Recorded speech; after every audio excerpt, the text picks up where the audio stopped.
Et bonjour à tous et à toutes et bienvenue dans cette cahute. Alors aujourd'hui, une émission un petit peu spéciale puisque nous allons aborder un thème un peu particulier. C'est pas le genre de thème qu'on aborde d'habitude. On va parler de l'histoire et du paramédical. Donc aujourd'hui en plateau, on a deux invités qui sont là, qui nous viennent directement de l'Institut de formation en ergothérapie de Montpellier. Donc Arthur Brousset qui est formateur. Bonjour Arthur. Et Grégoire Surtard qui est étudiant en première année. Bonjour Grégoire. Et bonjour. Merci beaucoup d'être là avec nous. On espère que c'est une expérience qui va vous plaire, de venir un peu parler. On espère que c'est une expérience qui va... Et on va tout de suite corriger l'écho. Et on est avec Manon, vice-présidente de l'ASSO. Bonjour Manon. Bonjour. Donc aujourd'hui, plein de petites choses très sympas qu'on vous a prévues. On va parler d'histoire au sens large, on va parler de choses un petit peu plus spécifiques et on va parler de discipline aussi, puisqu'on va parler du coup de l'ergothérapie, d'une discipline qui est... peut-être un peu méconnu, injustement méconnu, et qui est aujourd'hui en plein développement. Donc voilà. Alors, avant de commencer, avant de rentrer un petit peu plus dans le détail, j'avais envie de vous présenter, de vous parler un petit peu de paramédical au sens global et un petit peu de l'histoire des disciplines paramédicales. C'est vrai que quand on parle de paramédical, c'est difficile de parler d'une histoire, c'est plutôt des histoires, parce qu'il y a plein de disciplines qui sont assez différentes, mine de rien. Ça va des soins infirmiers à la kinésithérapie, en passant par l'orthophonie, l'anesthésie, il y a plein de choses qui rentrent dans le cadre du paramédical. Et du coup, c'est vrai que c'est un peu compliqué de dire, voilà, il y a une histoire du paramédical, c'est celle-là, ça commence à telle date, telle date, telle date. Du coup, ce que j'ai fait quand j'ai commencé à faire mes recherches, c'est que j'ai eu un peu du mal, on va pas se mentir.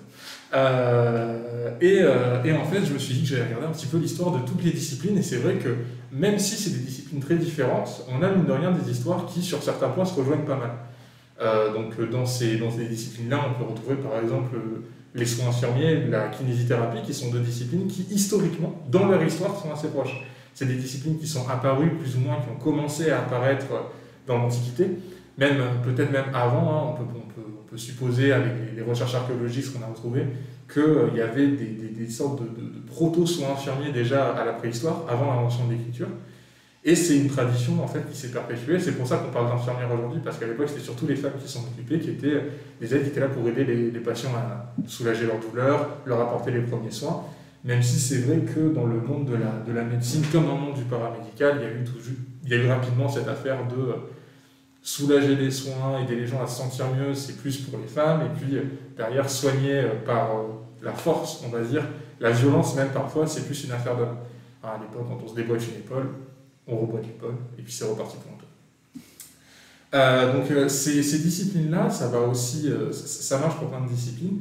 Elles sont apparues dans des formes très primitives dans l'Antiquité, voire pendant la proto-histoire pour certaines, et pendant le Moyen-Âge, il y a eu une espèce d'uniformisation. C'est-à-dire que le Moyen-Âge, c'est la période où l'Église prend une place ultra importante, et on sait que les soins étaient en partie prodigués par l'Église. Donc il y avait des bonnes sœurs qui étaient formées dans des hôpitaux, qui faisaient plus ou moins une sorte un métier plus ou moins d'infirmière à l'époque. Mais au Moyen-Âge, plus ça va, plus les soins dérivent vers le côté féminin. Au début du Moyen-Âge, c'est vraiment les femmes qui sont chargées des soins, et on a ces religieuses qui s'en occupent petit à petit. Alors le cadre religieux, ça marche pour des blessures, ça marche pour des maladies. On pense surtout aux maladies qui sont vues comme des fléaux divins, la peste en premier lieu, c'est la grosse maladie médiévale à laquelle on pense. Et petit à petit, les hommes se ramènent un petit peu à nouveau dans la médecine. Donc le paramédical, ce qui va s'occuper d'accueillir les patients, soulager leur douleur au début, éventuellement les aider à prendre leur médication, les aider à être propres, etc. Ça va être le travail des bonnes sœurs. Et on a des médecins qui commencent à se former, avec notamment la première université de médecine qui apparaît à Montpellier pendant le Moyen-Âge. Ces formations, elles se développent un petit peu, mais ça c'est le côté, on va dire... le côté officiel, le côté religieux, mais dans les provinces et dans presque tous les villages, en fait, on a un côté un peu plus officieux de la pratique de la médecine, puisqu'on a les matrones et les sages-femmes en général, qui sont en fait des femmes qui n'ont pas forcément reçu de formation médicale, voire pas du tout, et qui ont appris de manière empirique, en fait, par transmission orale, en essayant des trucs, là si j'appuie ça fait mal, je vais plus appuyer là si je tourne dans ce sens-là c'est pas bon, je vais tourner dans l'autre sens. C'est vraiment ce genre de connaissances orales qui se sont réparties, transmises à travers les âges. Et en fait la matrone, c'est une femme dans le village qui est choisie, on lui dit, toi, on te fait confiance, et c'est elle qui s'occupe des premiers soins, les soins où il n'y a pas besoin d'aller à l'hôpital, c'est elle qui va s'en occuper, les accouchements, c'est elle qui va s'en occuper. Donc en fait, ces matrones, c'était un petit peu à la fois la pharmacienne, la kinésithérapeute, l'orthophoniste, la sage-femme, elles faisaient un peu tout. Et on peut se douter que forcément les pratiques n'étaient pas forcément super avancées, et surtout, c'était des conditions qui n'étaient pas du tout idéales pour les pauvres malades qui se retrouvaient souvent morts avant même de pouvoir faire quoi que ce soit. D'ailleurs, évidemment, on est à une époque où même dans le milieu officiel, on a l'anesthésie qui n'est pas du tout développée. L'anesthésie, c'est un peu de miel, un peu d'opium éventuellement, et puis on opère. On leur mettait un bâton entre les dents pour qu'ils puissent serrer au cas où ils aient très mal. Et puis, si ça marchait pas, malaise vagal, mort du patient, le bâton tombe, il se casse, et c'est là que vient l'expression casser sa pipe. Bien évidemment. Donc, ces personnes et ces pratiquants, qui sont en fait la base de la santé, elles sont, on va dire qu'on a une espèce de sous-médecine, ce qui est considéré à l'époque comme une sous-médecine, c'est la chirurgie. La chirurgie qui était principalement effectuée par des chirurgiens barbiers, en fait, qui s'occupaient de certaines opérations. Donc on avait les médecins qui pouvaient prescrire des choses, les chirurgiens qui étaient chargés d'opérer, d'amputer, de faire des saignées, par exemple, les infirmières qui étaient chargées d'accueillir des patients dans un contexte religieux, un contexte hospitalier, à savoir qu'aujourd'hui on dit contexte hospitalier, on pense tout de suite à un contexte très très professionnel. À l'époque, pas du tout. Les hospices, c'est une hygiène catastrophique, c'est un endroit où les gens meurent beaucoup. Les hôpitaux, les hôtels-dieux, c'est vraiment les endroits à éviter en fait quand on n'est pas malade, parce que c'est là qu'on chope toutes les maladies, qu'on chope toutes les infections, qu'on chope tout ce qu'il faut pas choper. Et on a cette espèce de médecine officieuse dans les villages avec les matrones. Et on peut même considérer, alors ça c'est un petit peu plus compliqué, un petit peu moins documenté, mais on a aussi les sorcières qui, mine de rien, étaient d'une certaine manière des pharmaciennes, puisqu'il y en a beaucoup d'entre elles qui fabriquaient des potions, qui fabriquaient des drogues, qui fabriquaient des médicaments, qui pouvaient beaucoup aider certains membres de la communauté, mais qui malheureusement ont rapidement été accusés de sorcellerie, littéralement, ont été chassés. Et il y a des théories qui disent qu'on a vraiment perdu un gros savoir pharmaceutique avec la chasse aux sorcières. Bon. Mais du coup, toutes ces disciplines, elles évoluent au Moyen-Âge, elles évoluent un petit peu, au moment de la Révolution, on commence à un peu plus les considérer. Au moment de la Révolution, on essaye de créer la première formation pour les aides de soins, donc en fait, qui est à la fois un mélange entre aides-soignants et infirmières, en fait, on tente d'en créer une à la Révolution, c'est un échec catastrophique, on n'entend plus parler, et on revient sur un système plus ou moins équivalent, même si on commence de plus en plus à avoir, depuis l'époque moderne, depuis la fin du Moyen-Âge dans certaines régions et dans l'époque moderne, on commence de plus en plus à avoir des militaires qui vont s'occuper des soins, puisque forcément, quand on crée des armées professionnelles, quand les armées professionnelles apparaissent, il faut bien des gens pour soigner les militaires sur place, pour soigner les soldats sur place, et du coup on commence à avoir des personnes qui se forment d'abord plus ou moins empiriquement, et puis ensuite dans une formation interne à l'armée, en tout cas au moins aux premiers soins, et à la gestion des blessés, gestion des malades, pour pouvoir les évacuer, s'en occuper, et essayer d'éviter qu'ils meurent, c'est quand même sympa. Donc à l'époque moderne, ça se développe, on tente de créer des formations à la Révolution, mais ça ne prend pas vraiment, même si à cette époque déjà on commence à avoir des médecins qui sont de plus en plus performants, et qui ont en fait des étudiants qui font office de professionnels paramédicaux, puisque les étudiants, c'est ceux qui se connaissent le mieux en anatomie, du coup ils vont pouvoir travailler un petit peu, mais on est encore loin d'une vraie pratique disciplinaire. Avec Napoléon, on commence déjà à avoir une petite réforme du système de santé. On commence à avoir des formations un petit peu plus poussées, et surtout, avec l'évolution de la science, on a des mots qui apparaissent au début du 19e siècle, dans la première partie du 19e siècle. On a le mot kinésithérapie qui apparaît, on a le mot orthophonie qui apparaît, on a le mot orthopsie qui apparaît, on a plein de mots qui sont des disciplines aujourd'hui qui apparaissent, et on commence vraiment à les théoriser, à les pratiquer. Et même si on n'a pas encore de formation professionnalisante, on sait ce que c'est ces disciplines, on sait qu'elles existent, et on essaye de les mettre en avant pour pouvoir travailler dessus, et on commence à avoir des gens qui essayent de se spécialiser là-dessus, même si ça reste des médecins en général. Je vois qu'il y a un message de Néridas de Manchette qui nous dit « Les sorcières, c'est surtout une invention du christianisme qui voyait d'un mauvais œil que certaines personnes se remettent à une femme humaine plutôt qu'à un Dieu unique.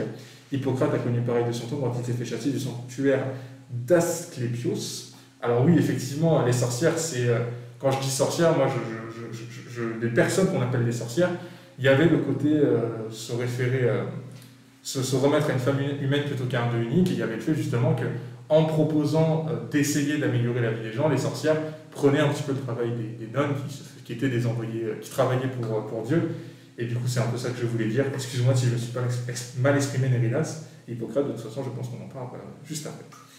Donc à l'époque contemporaine, on commence de plus en plus à avoir ces disciplines qui se créent, et c'est en fait au XXe siècle que la plupart des disciplines paramédicales vont se développent réellement et deviennent des disciplines à part entière, avec des formations à part entière.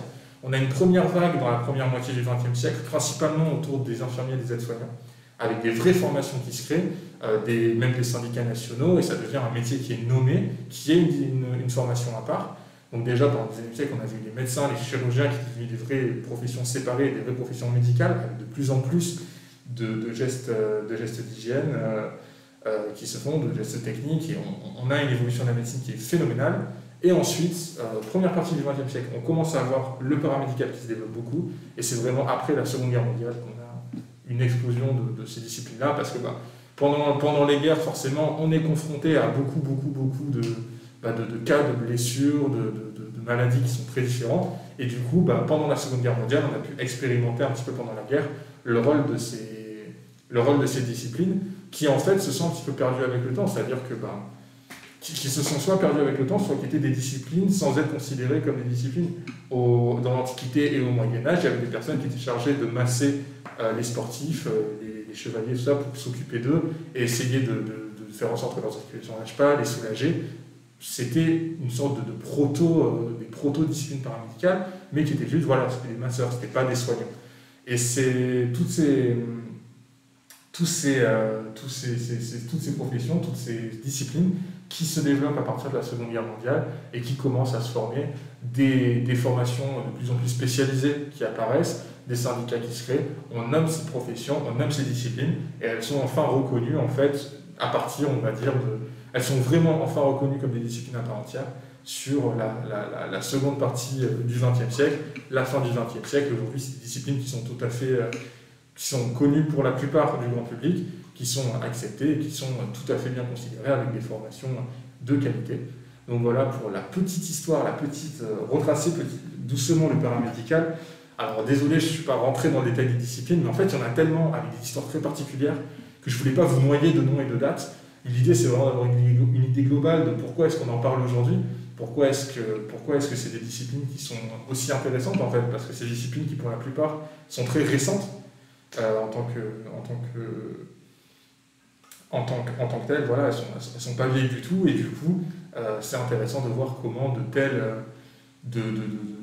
tels métiers, de telles professions peuvent apparaître, se développer en si peu de temps, et comment est-ce que c'est l'aboutissement, on va dire, d'un parcours historique un peu compliqué et d'un manque de reconnaissance. Donc voilà pour les bases, pour poser un petit peu le cadre. Et du coup, dans paramédical, il y a médical, et l'un des symboles du médical, c'est le serment d'Hippocrate. Et du coup, Manon, tu as choisi de nous en parler un petit peu. Oui, effectivement. Alors, le serment d'Hippocrate, même s'il n'a pas de valeur juridique à proprement parler, il est considéré comme l'un des grands textes fondateurs de la déontologie médicale. Donc, c'est-à-dire l'ensemble des règles et des devoirs qui régissent l'exercice d'une pratique, d'une profession. Et dans le monde occidental, le secret médical est porté depuis plus de 2000 ans par ce texte fondateur, le serment d'Hippocrate. Chaque intervenant dans un système de santé doit respecter ce secret, et cela signifie que ce professionnel ne doit pas communiquer à d'autres personnes des informations sur un autre patient. Et ce serment, au cours des siècles, il a servi de référence à ce que pouvait ou non faire un médecin au sein de sa profession, mais il a évolué avec les sociétés. Donc, rapidement, qui est Hippocrate ? C'est un médecin grec qui a été très célèbre de son vivant. Il passait déjà pour un médecin par excellence, mais il a également beaucoup bougé de son vivant pour exercer sa profession. Il est originaire de Cos et il est issu de la famille des Asclépiades. Il est né vers 460 avant Jésus-Christ. Et il prétendait descendre à la fois d'Héraclès et d'Asclépios, le dieu de la médecine. Il appartenait à une longue lignée de médecins qui transmettaient en fait le savoir de père en fils. Et il se forme auprès d'autres médecins grecs. Il a fondé une école de médecine à Kos. Et sa médecine se détache de l'aspect religieux, même si son serment se fait sous les dieux. Avant Hippocrate, les maladies étaient généralement considérées en fait comme l'action divine, mais lui il les considère plus comme plusieurs symptômes avec des causes et donc un traitement spécifique pour chaque cause. Lui il prône plutôt l'analyse des symptômes et du coup il pose l'éthique, la base de l'éthique du code du médecin. Selon ses biographes, il serait mort en Thessalie dans un âge assez avancé, plus de 80 ans.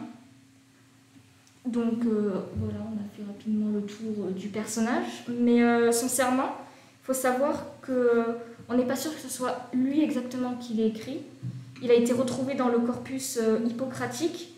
C'est pour ça qu'il tient son nom, mais il a été sûrement rédigé vers le 4e siècle avant Jésus-Christ, mais on n'est pas sûr de l'auteur. Il faut savoir que sous le nom d'Hippocrate, on a conservé une 60aine d'écrits, en fait, de langue ionienne, ce qui compose la collection hippocratique. Et on se pose beaucoup de questions sur qui a écrit quoi exactement dans cette collection. Mais dans ce serment, le nouveau médecin il s'engage à respecter certaines règles de déontologie professionnelle, mais c'est avant tout un contrat médical entre un professeur et son élève, de ne pas divulguer de savoir à n'importe qui, le savoir médical, donc c'est plutôt une discrétion. La première partie du contrat, du coup, c'est le secret professionnel. Savoir se taire, c'est une qualité première pour tout praticien médical et paramédical dans l'Antiquité gréco-romaine. Donc, comme je disais, on parle de discrétion médicale et de passage au savoir. Il ne faut pas révéler ses secrets à n'importe qui, en fait, tout simplement.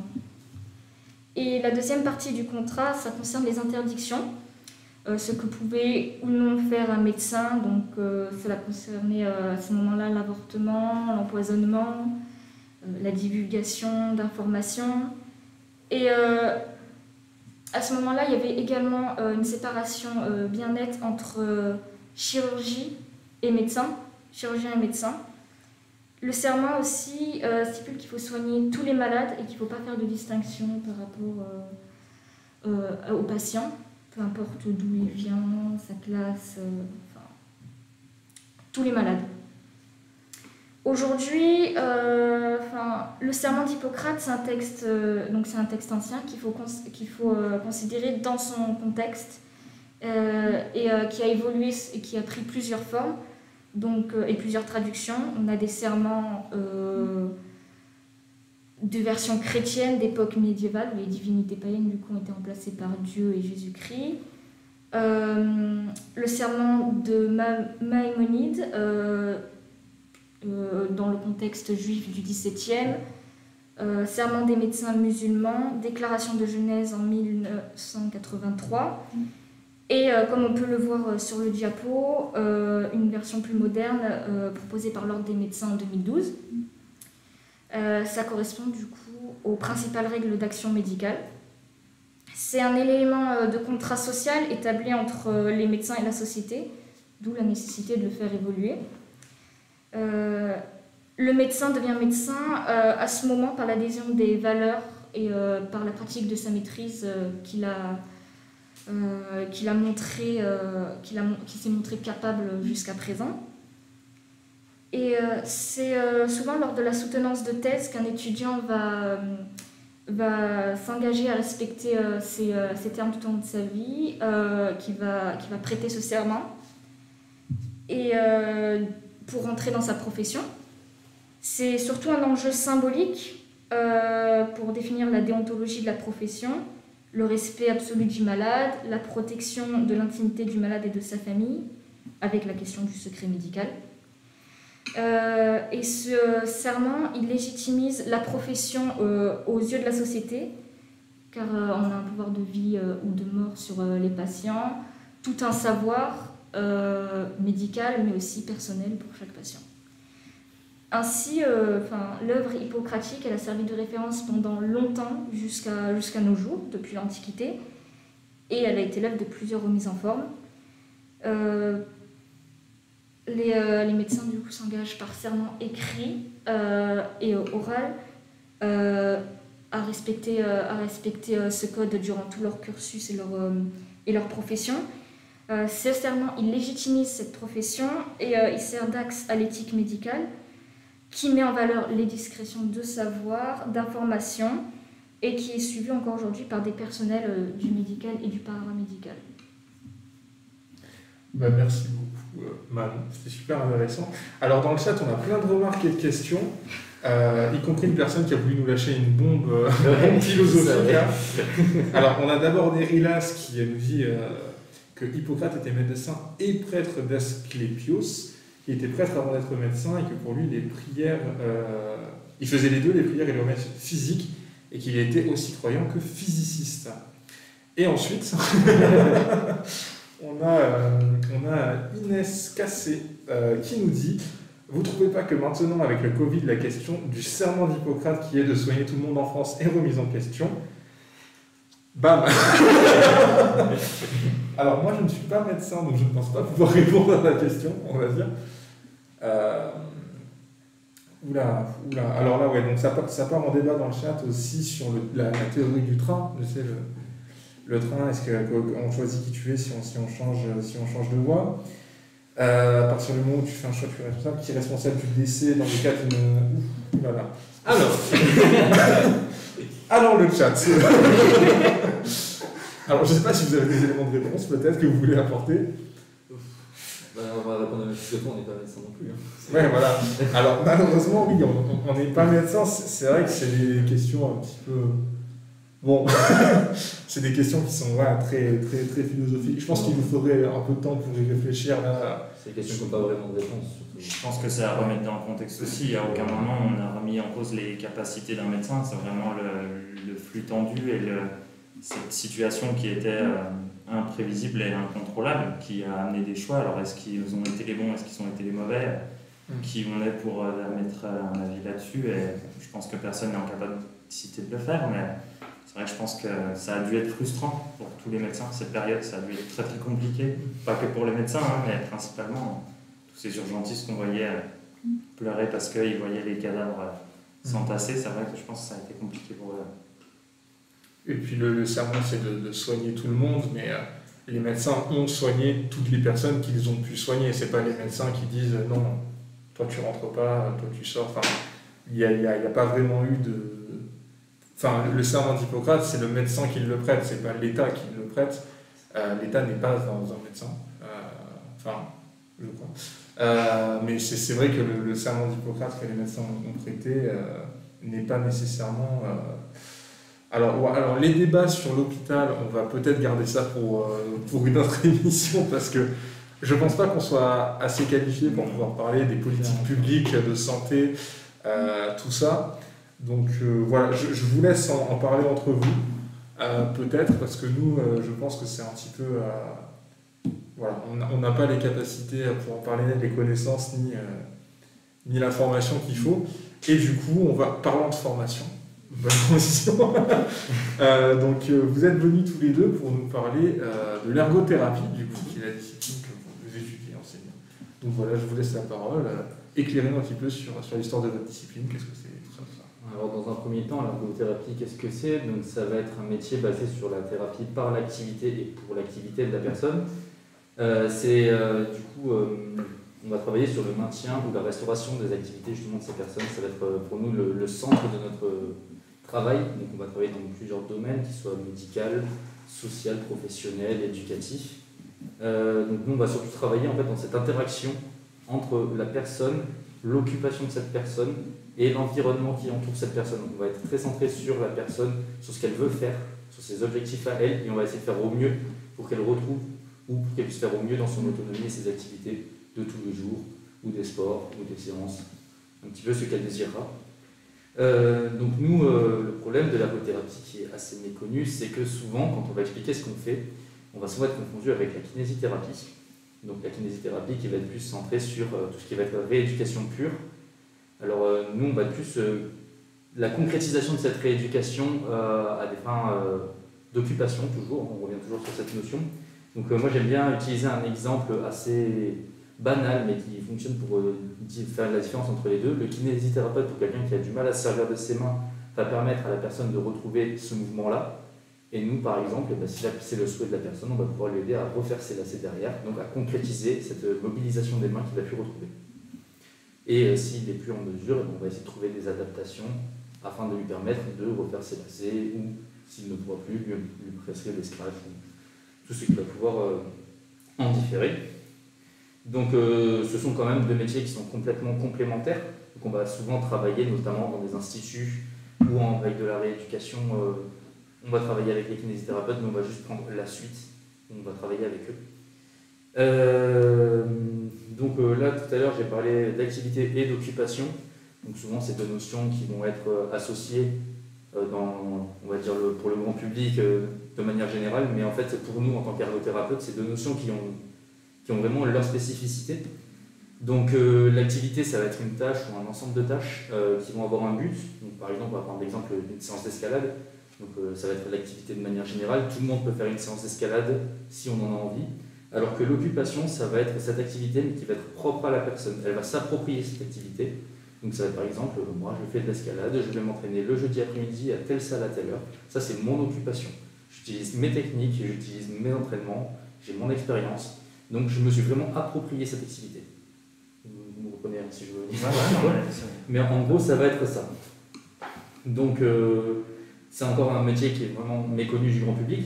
Donc la majorité des gens qui connaissent ce qu'est l'ergothérapie ou qui ont déjà entendu le terme d'ergothérapie, ça va être des gens qui vont avoir des proches ou qui ont eux-mêmes déjà été confrontés à un ergothérapeute. C'est un métier qui est surtout en institution, donc par exemple dans des EHPAD, donc des MAS, donc des maisons d'accueil spécialisées, ou autres institutions. Et du coup, voilà, donc notre but c'est d'essayer de promouvoir au maximum ce qu'est l'ergothérapie, de rendre ça le plus démocratisé possible pour que les gens sachent ce qu'on fait et arrêtent de nous confondre avec les kinés, parce que pour nous c'est compliqué pour les kinés aussi. Voilà. Et il faut, voilà, petit détail à savoir, c'est que l'ergothérapie, c'est un métier qui est composé à 85% de femmes, donc c'est essentiellement féminin et c'est assez rare, je trouve, pour le signaler dans cette dynamique des genres qu'on a actuellement. Alors, j'ai vu qu'il y avait des questions. D'ailleurs, comment est représenté le paramédical dans le monde? C'est pareil partout en Europe? Non, c'est pas pareil.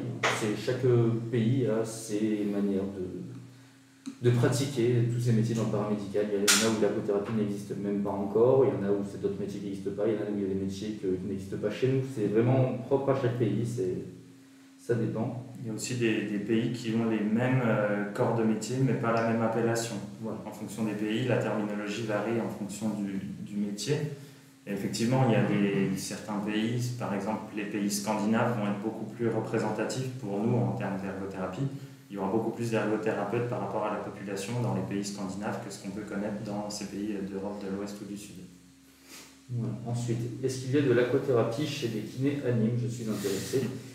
Alors ça, je ne sais pas. Je suis de Nîmes, mais je ne connais pas les kinés spécialisés là-dedans. Désolé, Anérilas. En Chine, par exemple, les pharmacies, il n'y a pas trop de médicaments, c'est plus des plantes médicinales qu'on achète comme des légumes au marché. Alors là, je crois qu'ils sont encore sur le débat d'avant. Ah, d'accord. Je pense que c'est encore le débat d'avant sur le système de santé. D'accord, oui, ça parle de ménopause, ostéoporose, d'accord. Je vais enchaîner si vous voulez. Bah, allez-y. Moi, alors, je vais vous parler je vais essayer de faire un bref retour historique sur notre profession, sur l'ergothérapie. Donc, comme on disait tout à l'heure, cette science un peu médicale, paramédicale peut trouver des fondements dans des temps incirculés. Par exemple, dans l'Antiquité, déjà, les Chinois, ils estimaient qu'une maladie, par exemple, ça peut provenir d'une inactivité. On a parlé d'Hippocrate tout à l'heure. Lui, il faisait aussi le lien entre le corps et l'esprit, et le fait d'être en mouvement permettait d'aller bien. Donc Donc on voit que même dans cette histoire, on a déjà des notions d'activité au service de la santé. Nous, les fondements de l'ergothérapie, on peut en trouver déjà dans les années 1780-1790, où on a le chirurgien du roi Louis XVI qui avait déjà fait un manuel alors il parlait de gymnastique, en fait, qui avait une visée un peu rééducative, dans le sens où si on mettait en place de l'activité, ça pouvait amener de la rééducation et donc permettre d'augmenter la santé. Ça, c'est pour le versant fonctionnel. L'ergothérapie s'est pas mal développée aussi à la base dans le versant psychiatrique. Aux alentours de 1780, on a des psychiatres qui, à Paris, à la Salpêtrière, se rendent compte que dans les asiles, les personnes qui sont riches ont tendance à se laisser porter un peu et à pas faire grand-chose. Et du coup, on se rend compte qu'à l'inverse, dans le même asile, les personnes qui n'ont pas d'argent sont obligées de travailler et de fournir un effort pour bénéficier des soins. Et on se rend compte que ces personnes-là ont une récupération et un état de santé qui va tendance à s'améliorer par rapport à ceux qui restent passifs. D'où la place, encore une fois, de l'apparition de l'activité dans la santé. Tous ces travaux ils vont être repris dans les années 1900, mais cette fois aux États-Unis. Le début de l'ergothérapie se fait surtout aux États-Unis, où des psychiatres, encore une fois, reprennent cette activité et l'investissent vraiment à ce moment-là comme un moyen thérapeutique. Ça va vraiment être une dynamique de soins qui va être investie dans les hôpitaux psychiatriques. C'est à partir de là, dans ces années-là, début 1900, on en parlait tout à l'heure, début du XXe siècle, que les premières écoles d'ergothérapie elles vont ouvrir. Donc la première sera aux États-Unis, à Chicago, en 1915. Et par la suite en Angleterre, à Bristol, en 1930. Ça, c'est vraiment les débuts de l'ergothérapie en tant que telle, en tant que profession. Il y a aussi les guerres mondiales, bien sûr, qui vont précipiter un peu les choses en termes de soins à apporter, donc que ce soit en termes de chirurgie ou de côté d'aspect fonctionnel comme d'aspect psychiatrique. Tout à l'heure, vous nous parliez du fait que c'est des domaines qui sont apparus sans avoir l'étiquette, entre guillemets, sans avoir le diplôme. Il faut savoir qu'à la base, l'ergothérapie, il n'y avait pas de diplôme et c'était principalement en psychiatrie des infirmières qui faisaient de l'ergothérapie, qui accompagnaient les patients et qui leur demandaient de travailler manuellement parlant sur les métiers manuels de l'époque. Donc ça aurait pu être de la maroquinerie, de la ferronnerie, de la menuiserie, de la vannerie, des choses comme ça. Suite à ça, l'ergothérapie se développe dans le monde. On a en 1952 la création de la WFOT, la World Federation of Occupational Therapy. Occupational Therapy, c'est le terme anglais en fait pour l'ergothérapie. Donc cette apparition en 1952. Pour recentrer un peu au niveau français, du coup, les premières écoles d'ergothérapie en France, elles arrivent 2 ans après la création de cette fédération mondiale. Donc en 1954, on a une première école qui s'ouvre à Paris avec des ergothérapeutes américaines et une deuxième école qui s'ouvre à Nancy avec des ergothérapeutes anglaises cette fois. Dans l'ergothérapie française, à l'heure actuelle, on peut distinguer 3 grands temps, en fait, 3 grandes parties qui partent de cette création des écoles de 1950 pour arriver à nos jours. La première partie, elle concerne la période de 1950 à 1980, en gros, où on a, suite à ces guerres, on a pas mal de personnes handicapées qui sont dans le système, en fait. Et l'ergothérapie répond à ce besoin de s'occuper de ces gens et de leur amener un peu de rééducation, qu'elle soit physique, qu'elle soit fonctionnelle ou qu'elle soit mentale, et d'essayer de les amener à réinvestir la société. En 1961, il y a la création de l'ANFE, c'est l'Association nationale française des ergothérapeutes, qui est encore à l'heure actuelle la seule représentation nationale, la seule association nationale pour représenter l'ergothérapie. Le diplôme d'État, l'étiquette d'ergothérapeute, il arrive en 70. Avant, les écoles, donc de 54 à 70, donnaient un diplôme privé par école. À partir de 70, ça rentre dans la loi que c'est un diplôme d'État. Et entre 65 et 74, il va y avoir 6 autres écoles qui vont être créées. Donc à la fin 1980, fin de cette première période, on a déjà l'ergothérapie qui est bien installée avec une association nationale qui est membre de l'association internationale, 8 écoles qui commencent à se développer.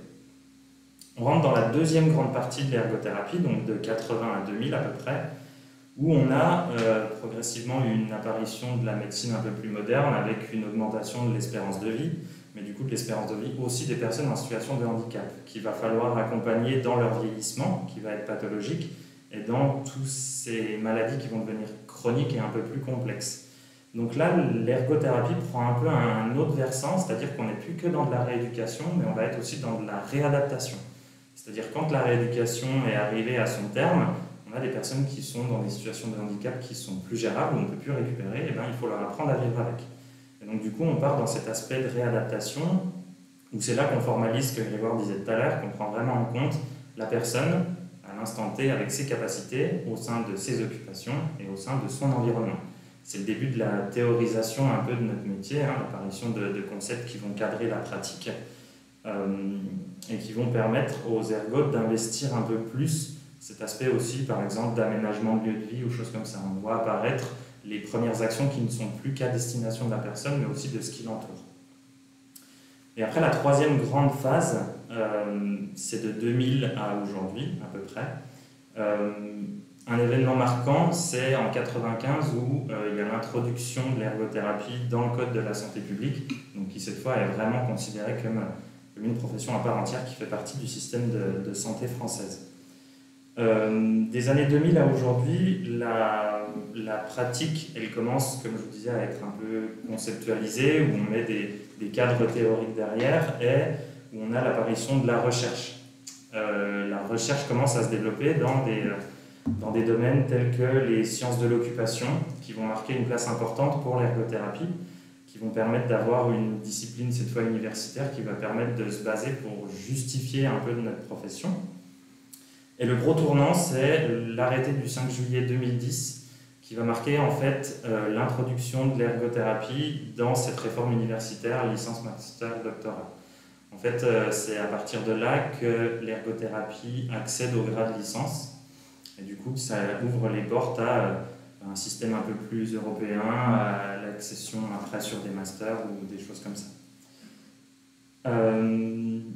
Tout ça fait que l'ergothérapie a pas mal évolué quand même en 50, 60, 70 ans. Là, et aujourd'hui, l'ergothérapie a une place mondiale dans le sens des orientations de l'Organisation mondiale de la santé, mais aussi de plus en plus française. Et on voit bien qu'il se met en lien avec les politiques de santé françaises. À l'heure actuelle, pour finir sur le nombre d'écoles et la représentativité, entre 2009 et 2020, il y a 18 nouveaux instituts de formation qui ont ouvert. Donc à l'heure actuelle, on a 26 instituts sur la totalité du territoire français, dont un à La Réunion. Okay. Il y a plusieurs questions qui ont été posées. Donc là, il y a Fiquet, bon, c'était par rapport à tout à l'heure, qui demandait si la médecine chinoise c'était du paramédical. Alors je ne sais pas si on peut le considérer comme du paramédical. La médecine chinoise, c'est totalement différent. C'est une branche de la médecine qui a fait scission, mais qui est assez différente de la médecine occidentale qu'on peut connaître. Mais paramédical ou pas, la médecine chinoise mettait déjà en avant cette notion d'activité que l'ergothérapie utilise dans son fonctionnement actuel. Après, c'est dans le nom. Enfin, médecine chinoise, la médecine chinoise se veut comme une médecine et pas comme une discipline paramédicale. Donc, je pense que ce serait un petit peu... Ensuite, il y a Merilas qui demande est-ce que l'ergothérapie ne devrait pas faire partie de chaque discipline médicale plutôt qu'une partie complètement détachée et différente? On pourrait poser la question de toutes les autres professions du coup. Ouais. Est-ce que le paramédical a encore une espérance de vie et est-ce qu'on ne serait pas tous des médecins au final? Mais justement, il complète en disant qu'il trouve que la médecine se segmente beaucoup, ça en devient au détriment du patient, car on ne sait plus à qui s'adresser, où on doit avoir 15 spécialistes avant d'avoir quelque chose qui nous convienne. Moi, je pense que pour répondre à cette question, selon moi, ce serait une question de coordination des différents acteurs d'un parcours de santé. À l'heure actuelle, si vous avez plusieurs déficits dans votre vie quotidienne, plusieurs pathologies ou quoi, certes, on peut vous envoyer voir plein de professionnels différents, mais c'est parce que c'est des gens qui ont été formés à un domaine très précis. Là où ça ne va pas, c'est que vous avez parfois une absence de référent, en gros, de votre parcours de santé. Et si vous n'êtes pas... Alors, si on n'est pas un minimum impliqué dans son parcours de soins tout au long de sa vie, c'est vrai qu'on aura du mal à coordonner tout ça et des fois on aura l'impression d'être un peu perdu dans un système de santé qui a tendance à être trop ouvert ou trop varié.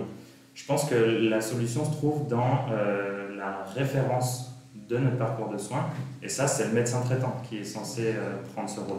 Normalement, tout le monde a un médecin traitant, normalement.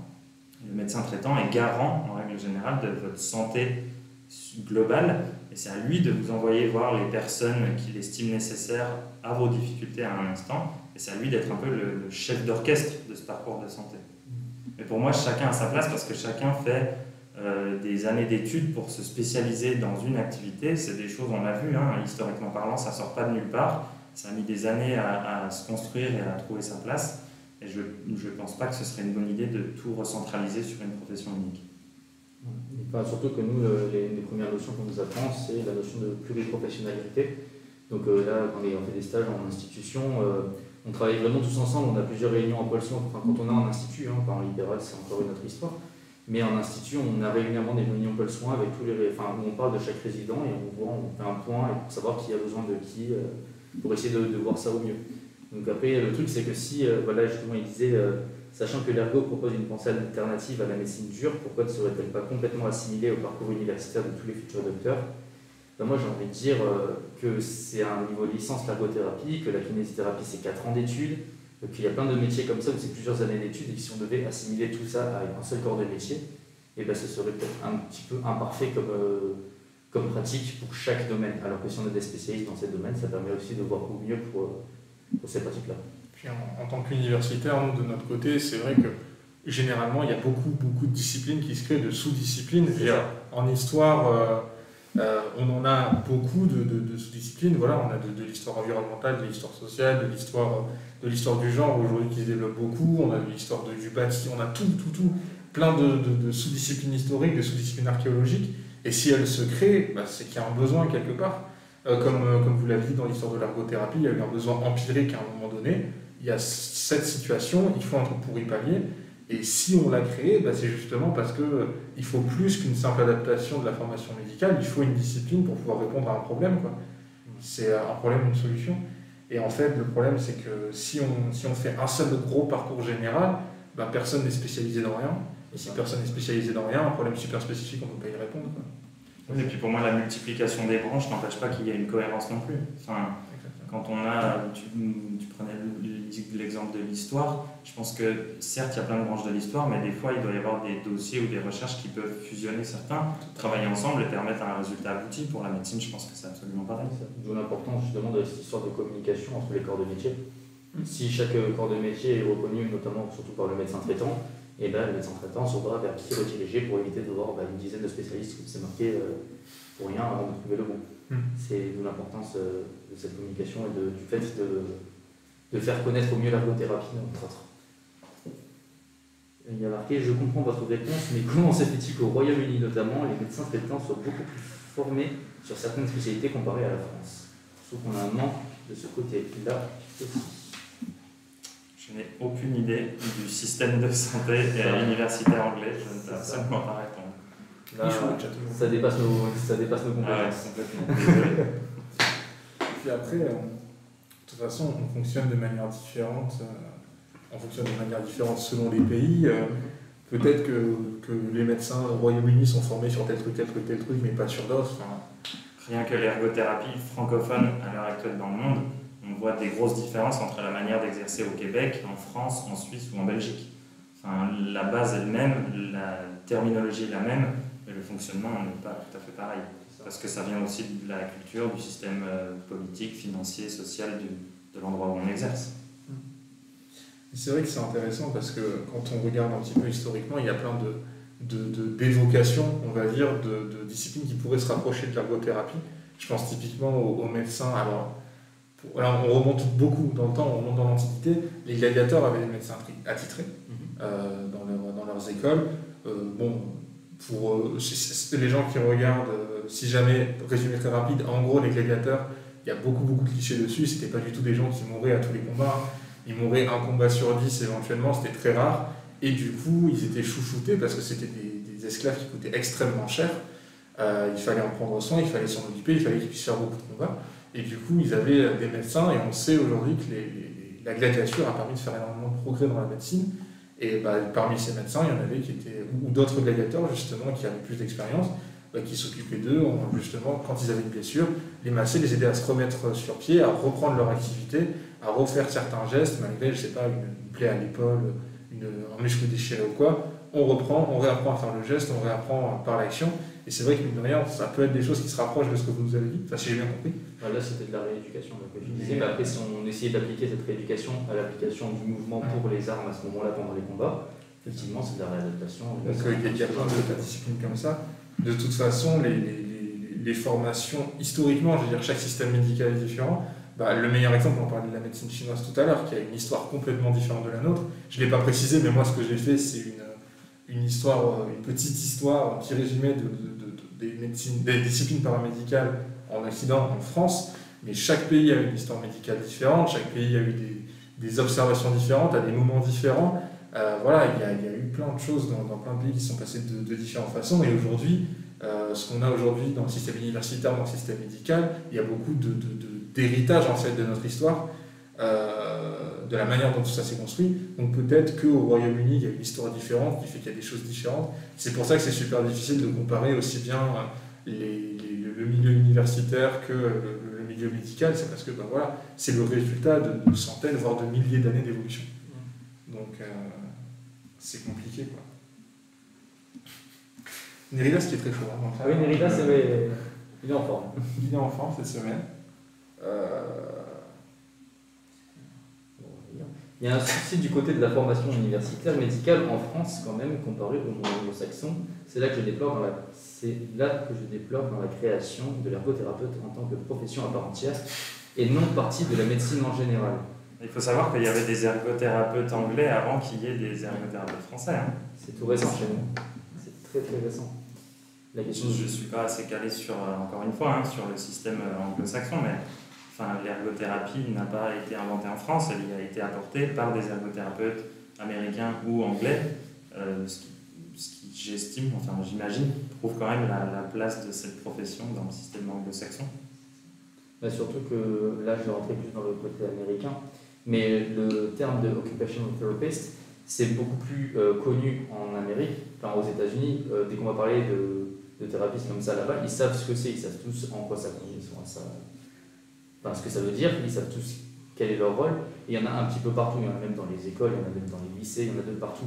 Donc forcément, de suite, dès qu'on voit cette démocratisation de l'ergothérapie aux États-Unis, forcément, en Angleterre aussi, quand on compare l'ergothérapie française, c'est pas la même. Nous, on est beaucoup plus récent, on est encore en développement, justement, on va en revenir tout à l'heure, mais on est en plein essor. On est encore en train de se développer, on a encore plein d'objectifs, et on n'y est pas du tout. Mais ça va arriver. Justement, ce que tu dis sur le fait que c'est une discipline qui est relativement nouvelle, je veux dire, de toute façon, peu importe le domaine, quand une discipline est nouvelle, elle met un peu de temps à trouver sa place, à s'organiser autour des autres. Je veux dire, à Nîmes, pour les étudiants en fac d'histoire à Nîmes, on parle beaucoup d'histoire vivante, on parle d'archéologie expérimentale, on parle de disciplines qui ne sont pas très connues et qui ont encore souvent du mal à trouver leur place dans le milieu universitaire. L'année prochaine, il y a un master qui apparaît à Nîmes, c'est le master d'histoire vivante, c'est le premier master d'histoire vivante en France. Du coup, forcément, on peut poser cette question sur la discipline, est-ce que l'histoire vivante ne peut pas être intégrée à l'histoire parce que ça fait partie de la reconstitution, ça fait partie de la transmission de l'histoire? Est-ce que tel truc ne devrait pas être intégré à tel cursus? Aujourd'hui, on a une telle émulsion, on va dire, universitaire, tellement de nouvelles disciplines qui se créent, de nouveaux besoins qui sont observés dans plein de branches, dans plein de disciplines, que forcément, il va falloir du temps avant que tout ça s'articule et que, comme tu le dis, par exemple, comme on disait tout à l'heure, par exemple, que les médecins généralistes puissent s'articuler, avoir des références un petit peu partout pour envoyer des gens, que les étudiants sachent vers quoi se tourner, que certaines formations peut-être s'inspirent d'autres ou incluent une partie d'autres disciplines dans leur formation. Tout ça, c'est aussi, je pense, une question de temps et il faut voir dans la temporalité à quel point c'est une discipline récente, quoi. C'est aussi ça qui joue et dans tous les cas, je pense que même si maintenant ça fait presque un siècle que l'ergothérapie existe, ça reste à l'échelle de l'histoire, c'est rien. À l'échelle de l'histoire, c'est rien. Du coup, il faut aussi réfléchir à ça. On peut pas prendre ces disciplines comme déjà complètement acquises et elles évolueront plus parce que justement, c'est des disciplines qui sont destinées à évoluer autant au sein de la discipline que dans le rapport avec les autres, quoi. Même la médecine qui existe depuis, on le voit, elle est encore en évolution. C'est ça. Forcément. Surtout que maintenant c'est une discipline universitaire, on sait que les universitaires, notre grande spécialité, c'est créer plein de petites, C'est ça. plein de petits trucs de sous-disciplines, de sous-spécialités, donc voilà. Et il y a une belle remarque que P vous jette. Aïe, aïe, aïe. Après, s'il y a des différentes professions médicales et paramédicales, c'est que c'est nécessaire et des réels besoins. Il y a des spécificités à prendre en compte. Un médecin, même s'il a des connaissances de l'oralité, ne pourra pas faire le métier d'un orthophoniste, par exemple. C'est la même chose en ergothérapie qui a ses spécificités. C'est exactement c'est ce qu'on disait, en gros, c'est ça. Merci, Philippine. Mais la remarque est bonne, après ça rend la prise en charge individuelle très compliquée du moment où il n'y a pas une personne qui fait le chef d'orchestre sur cette prise en charge. Il faut un coordinateur. Il faut voir tout ça, et c'est vrai qu'aujourd'hui, voilà, c'est. On a Bouget qui nous dit RPZ l'IFE de Montpellier. Donc oui, c'est vrai que la question aujourd'hui de la discipline est super importante, mais clairement, il y a à la fois, comme vous le disiez, un travail de chef d'orchestre justement à faire pour regrouper tout ça, et aussi un travail individuel des gens, et aussi montrer justement que, essayer de montrer qu'on est là aussi, c'est l'enjeu de toutes les nouvelles disciplines, se faire connaître. Et voilà, on espère, pour nos étudiants d'histoire peut-être qui regardent l'émission, que vous avez découvert un peu l'ergothérapie, que voilà, on a pu en discuter. Et puis voilà, c'est aussi tout l'intérêt c'est aussi tout l'enjeu des nouvelles disciplines, se faire connaître, aussi bien au sein de leur profession qu'auprès du grand public. C'est ça. Donc voilà. Je ne sais pas si le chat, il y a d'autres questions éventuellement, vous, si vous avez des choses sur lesquelles vous voulez rebondir. Là pour l'instant, en tout cas dans la partie histoire, je sens que tout a été dit. Ouais. Oui, Nabila, ça m'a fait que t'aimais le débat. Mais c'est bien, c'est plus interactif, c'est super intéressant, et d'aborder ces notions pour des gens qui ne se posaient pas forcément la question. Merci. Oui, merci à toi. Alors, du coup, l'ergothérapie actuellement, où est-ce qu'on en est? Donc, comme on le dit depuis tout à l'heure, voilà, c'est une activité qui est en plein essor, de par notamment le vieillissement des populations, l'augmentation de l'espérance de vie et l'émergence de différentes pathologies, notamment par exemple la maladie d'Alzheimer, les troubles de l'apprentissage, l'autisme. Du coup, on va avoir deux grands modes actuellement de pratique de l'ergothérapie, donc dans le domaine du salariat, donc dans le secteur public ou privé, donc les hôpitaux, les EHPAD, etc., ou dans le domaine libéral. Donc là, du coup, on va aller directement, on va avoir notre propre cabinet, c'est assez particulier. Donc le libéral, c'est beaucoup plus rare quand même, c'est à peu près 12% des ergothérapeutes en France sur environ 14 000 ergothérapeutes en pratique. Donc on est présent dans un très grand nombre de secteurs, donc déjà on était présent dans les trois grands domaines, on va dire, de la médecine, donc qui sont le côté psychiatrie, l'aspect SSR, donc les soins de suite et de rééducation, réadaptation, et aussi du coup dans tout ce qui va être les institutions, les lieux de vie comme on appelle. Donc voilà, les EHPAD, toujours, on en revient. Donc on va travailler dans plusieurs de ces structures, donc les institutions d'hébergement, les SSR comme je le disais tout à l'heure, donc les structures d'hébergement ça va être les EHPAD, les structures médico-sociales, donc comme les instituts médico-éducatifs, qu'on appelle aussi les IME, mais aussi on va travailler dans des foyers de jour ou des hôpitaux de jour, dans des services de soins à domicile, et on peut même aller jusqu'au domaine pénitentiaire, et dans le technico-commercial, donc avec par exemple les revendeurs de matériel médical ou ce genre de choses. Donc on peut vraiment travailler dans énormément de domaines, et ça c'est vraiment à prendre en considération.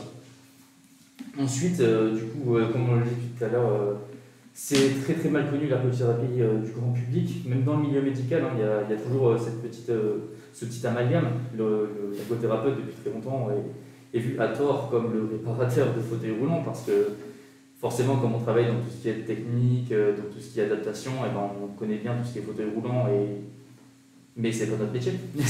Voilà. Mais c'est vrai qu'on a ce rôle-là souvent au début, et c'est à nous de réussir à faire comprendre qu'on ne fait pas que ça, on fait énormément de choses à côté. Notamment là, le fait qu'actuellement on arrive à rédiger ce qu'on appelle des diagnostics ergothérapiques. Donc pour faire en gros ce que c'est un diagnostic occupationnel, voir l'état de la personne au niveau de ses occupations actuellement dans tous les secteurs de sa vie. Donc le secteur familial, le secteur, c'est quoi le problème déjà? Il y a le secteur du travail, le secteur des loisirs et le secteur de la productivité. Alors, productivité, c'est pareil. Oui, productivité, loisirs, tout ce qui est activité. Les soins personnels, voilà. Et du coup, voilà, il n'y a que l'ergothérapeute qui est en mesure de faire ces diagnostics. Donc ça nous montre quand même qu'on a aussi cette spécialité. Et souvent, justement, même les gens dans le domaine du médical ne sont pas forcément au courant qu'on a ces compétences-là. Donc voilà, notre rôle, c'est vraiment l'accompagnement de ces personnes maintenant afin de maintenir ou de leur faire retrouver au maximum leur autonomie. Donc, l'autonomie, c'est le maître mot avec l'occupation de notre métier à l'heure actuelle. Et du coup, maintenant, on a encore pas mal de projets. Hein. Voilà. Donc, on va essayer de continuer d'avancer là-dessus. Et pour l'instant, on a quand même bien avancé depuis le début, je pense. C'est bon. Et du coup, la formation en ergothérapie, c'est une formation de 3 ans? C'est une formation de 3 ans. Donc, qui est maintenant accessible sur dossier.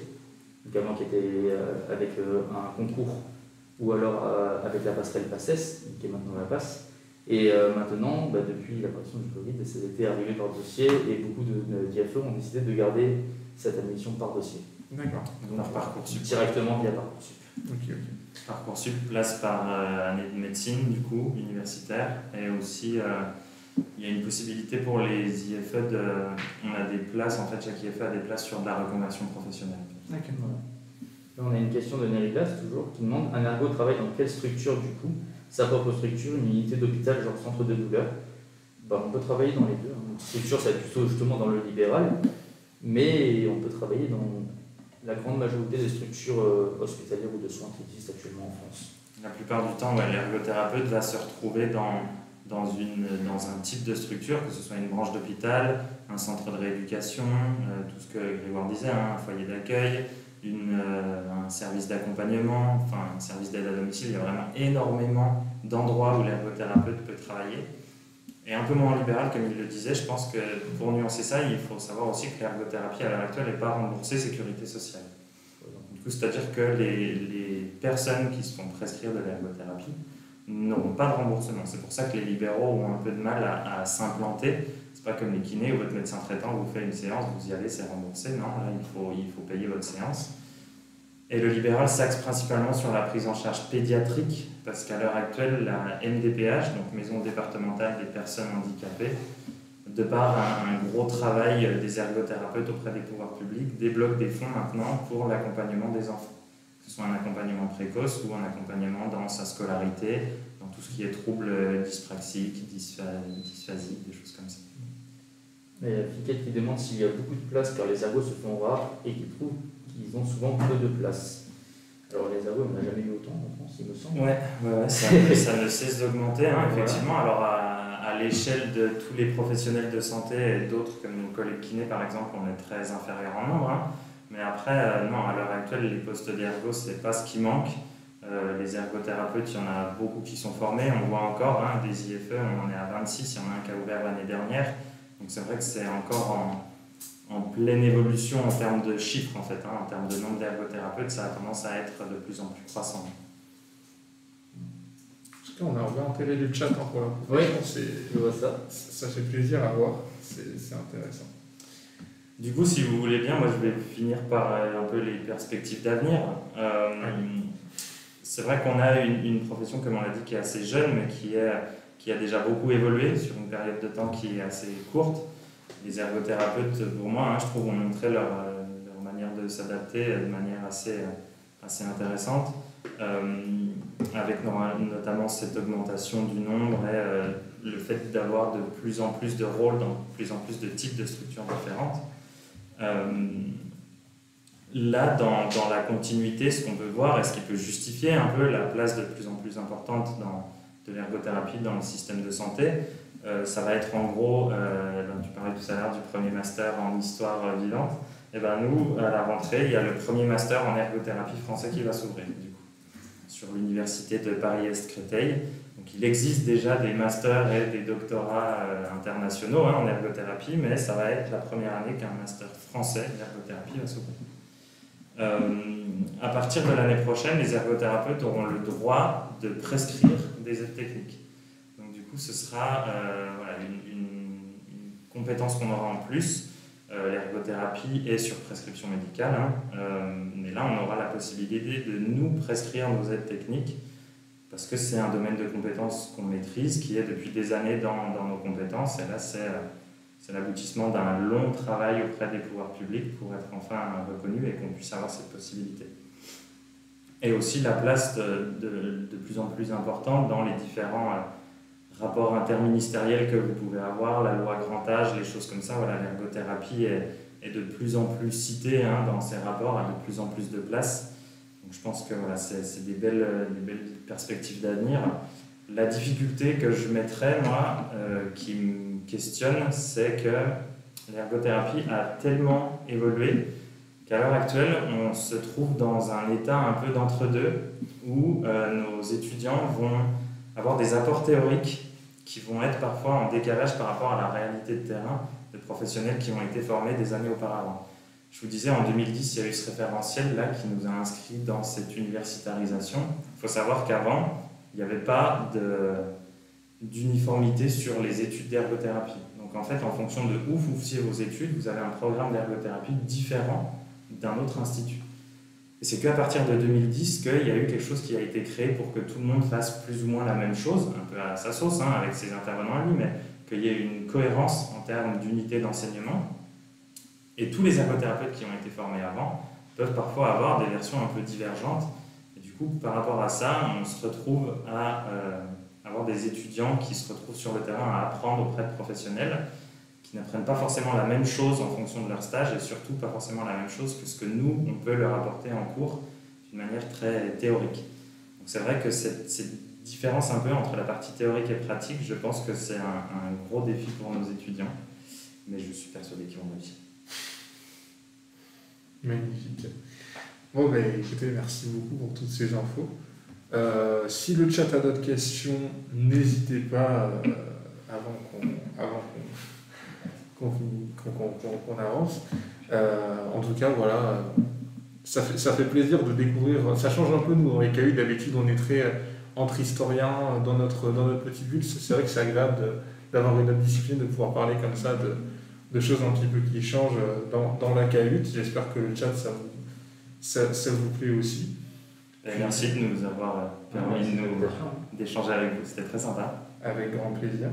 Apparemment, il y a des étudiants qui se reconnaissent dans le chat, ça là, je vois que voilà. Bah, écoutez, si jamais, s'il n'y a pas plus de questions, je pense que nous, on va s'arrêter là. Okay. Merci beaucoup à vous de nous avoir fait le plaisir de votre présence. Merci au chat qui a été à fond aujourd'hui. Motivé, ouais. Chat très actif, très motivé. Merci beaucoup à vous. Encore une fois, n'hésitez pas évidemment à suivre l'association Histoire Unie sur les réseaux sociaux pour avoir toutes les infos des prochaines CAUT. Est-ce qu'éventuellement il y a un site qu'on peut consulter, des réseaux sociaux pour... Alors au niveau de l'ergothérapie, vous aurez l'ANFE, l'Association nationale française des ergothérapeutes, qui est une entité représentative du métier en France. Et après, en fonction de la région, voilà, vous pouvez tout à fait aller voir vos IFE, contacter les IFE les plus proches pour poser des questions. Quoi. Donc, du coup, n'hésitez pas à aller jeter un œil à tout ça. Merci de nous avoir suivis et nous, on vous dit à la semaine prochaine pour une prochaine CAUT. À bientôt.